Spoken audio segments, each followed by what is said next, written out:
দক্ষিণ চীন সাগরের তলদেশে চলছে নীরব যুদ্ধ, লক্ষ্য একটাই, প্রবাল প্রাচীর রক্ষা।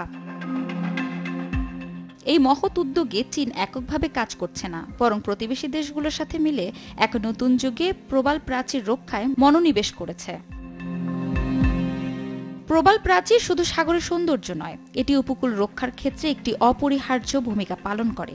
তবে এর অস্তিত্ব আজ হুমকির মুখে। উষ্ণতা বৃদ্ধি, দূষণ এবং বিধ্বংসী মাছ ধরার পদ্ধতিগুলো প্রবাল প্রাচীরকে ধ্বংস করে ফেলেছে। এ অবস্থায় আন্তর্জাতিক সহযোগিতা অত্যন্ত গুরুত্বপূর্ণ হয়ে দাঁড়িয়েছে।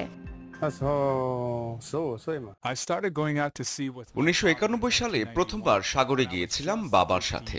তখন আমার বয়স ছিল 15। দক্ষিণ চীন সাগর আমাদের পূর্বপুরুষদের সাগর। আমাদের বিশ্বাস এটা আমাদের সমুদ্র। এই সাগরের তলদেশে প্রচুর পরিমাণে প্রবাল প্রাচীর রয়েছে, যা বিশ্বের অন্যতম সমৃদ্ধ মাছ ধরার এলাকা সৃষ্টি করেছে। তবে সময়ের সঙ্গে সঙ্গে মাছের পরিমাণ কমেছে। অবৈধ পদ্ধতিতে মাছ ধরার কারণে এই ক্ষতি আরও বাড়ছে। বিস্ফোরক দিয়ে মাছ ধরা এবং বৈদ্যুতিক শকের মতো নিষিদ্ধ পদ্ধতিগুলো প্রবালের ক্ষতি করছে। বোমা ফাটিয়ে মাছ ধরতে দেখেছি, এতে প্রবাল প্রাচীর পুরোপুরি ধ্বংস হয়ে যায়।